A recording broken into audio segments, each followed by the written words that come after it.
భూమి మీద వారు పరదేశులు యాత్రికులు. ఎందుకంటే దేవుడు ఒక పట్టణం ఇచ్చేసాడు వాళ్ళకి. చూడండి ఒక మాట, 9వ వచనం చూడండి ఒకసారి. 9వ వచనం, విశ్వాసమును బట్టి అతడు అనగా అబ్రహాము అతనితో కూడా ఆ వాగ్దానములకు సమాన వారసులైన ఇస్సాకు యాకోబు వారును గుడారములలో నివసించుచు. ఇప్పుడు ఇక్కడ టెంట్లు ఉన్నాయి కదా, అలాగే టెంట్లు ఉండేవాట. వాళ్ళు ఈ ఏరియా చెందిన వాళ్ళే, అంటే కొంచెం అటు వెళ్ళాలి. అర్థమైందా? పాలస్తీనా. ఆ గుడారములలో నివసించుచు అన్యుల దేశములో ఉన్నట్టుగా వాగ్దత్త దేశములో పరవాసులైరి. దేవుడు అన్నాడట, నాయన నా కుమారుడు అబ్రహామా, ఈ పాలస్తీనా మొత్తాన్ని నీకు నీ సంతానానికి ఇచ్చేస్తున్నాను, నీకు వాగ్దానం చేసేస్తున్నాను. ఇచ్చేసాడు ఒక దేశాన్ని దేవుడు అబ్రహాంకి ఇచ్చేసాడు. ఇచ్చేసినా కూడా అబ్రహాము ఇస్సాకు యాకోబులు ఎలా ఉన్నారని రాయబడింది అక్కడ, అన్యుల దేశంలో ఉన్నట్టుగా. ఇప్పుడు మీరు అందరూ అన్యుల దేశంలోనే ఉన్నారు. వాళ్ళందరూ మీకు అన్యులా బంధువులా? బంధువులంటే అంటారు. అన్యుల దేశంలో ఉన్నట్టుగా వాగ్దత్త దేశము అనగా వాగ్దానము చేయబడిన దేశము. ఈ వాగ్దానం చేయబడినటువంటి దేశంలో వాళ్ళు ఎలా బతికారట? పరవాసులైరి అని వ్రాయబడింది. పరవాసి అంటే అన్యుడు అని అర్థం. వేరే చోట నుంచి వచ్చి ఇక్కడ నివాసం చేస్తున్నవాడు పరవాసి. మనలాగా అర్థమైందా?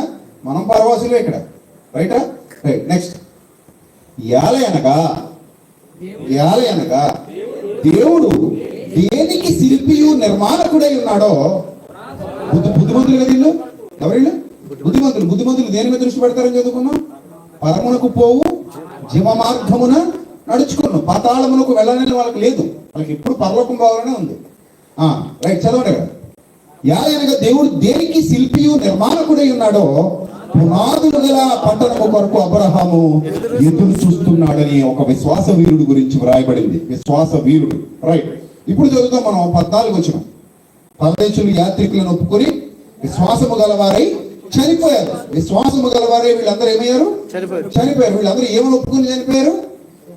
పరదేశులము యాత్రికులము అని ఒప్పుకొని చనిపోయారు. అంటే వీళ్ళకి ఇది మా దేశం కాదు, మా దేశం వేరే ఉంది. అది వాళ్ళ విశ్వాసం. ఇది మా దేశం కాదు, మా దేశం వేరే ఉంది, మేము మా దేశాన్ని వెతుకుతున్నాం, మేము స్వదేశాన్ని వెతుకుతున్నాం. కింద మాట అదే చదవండి.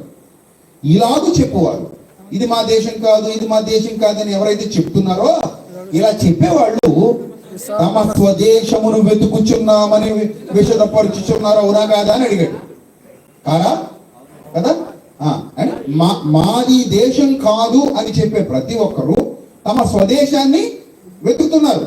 ఇప్పుడు మీరు అందరూ ఇది మా దేశం కాదు అన్నారు అంటే మీరు కూడా దేన్ని వెతుకుతున్నారు? మీ స్వదేశాన్ని వెతుకుతున్నారు. ఎప్పుడు వచ్చేద్దామా అని ఉన్నారు మీరందరూ. ఇక్కడ పని ముగించేసుకుని సెటిల్ అయిపోయిన తర్వాత, మన సమస్యలు కష్టాలు తీరిపోయిన తర్వాత హ్యాపీగా ఇంటికి వచ్చేసి పిల్లపాపలతో, సొంత ఊళ్ళో అమ్మా నాన్నలతో, భార్య పిల్లలతో సుఖంగా కాలం గడపాలన్న ఆలోచన అందరికి ఉందా లేదా? లేదా ఇంక ఇక్కడే ఉండిపోదాం అనుకున్నారా? కదా, ఇక్కడే ఉండిపోవాలి అనుకో. మనం వెళ్ళిపోయి అక్కడ ఏదో రోజు వెళ్ళిపోయి ఇంకా అక్కడ పిల్ల పాపలతో ఉండాలి అనే ఆలోచన అందరికీ ఉంటుంది, మీ అందరికీ ఉంటుంది. రైట్, ఇక్కడ కూడా వాళ్ళకి అదే ఉందంట. ఏముందండి? వాళ్ళు తమ స్వదేశాన్ని వెతుకుచున్నామని విషదపరుచుతున్నారు కారా అన్నట్టు. వారు ఏ దేశము నుండి వచ్చిరో ఆ దేశమును జ్ఞాపకమందుంచుకున్న ఎడల. మీ జ్ఞాపకం ఉందా లేదా? మర్చిపోయారా? కాదు, మంది ఏంటి? మందే కోయిట్ అంటారేమని అంటే ఉండి అలవాటు అయిపోయి మంది ఏంట్రా నాయన అని అనగానే మంది కోయిట్ అండి అన్నారు అనుకో, తేడా వచ్చేది. కోయిట్ కాదు, మంది ఏది? అది మన భారతీయులు, ఆల్ ఇండియన్స్, మన భారతీయులు. రైట్, అందుకే ఇక్కడ ఏమన్నాడు?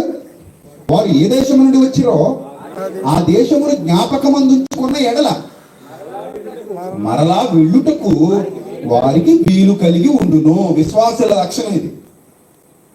నాది దేశం కాదు, నాది వేరే దేశం, నేను ఈ దేశవాసిని కాను నేను ఇక్కడ పరదేశిని, యాత్రికుణ్ణి. నేను ఇక్కడ కొంతకాలమే ఉంటాను, కొంతకాలం తర్వాత నేను ఈ లోకాన్ని విడిచిపెట్టి వెళ్ళి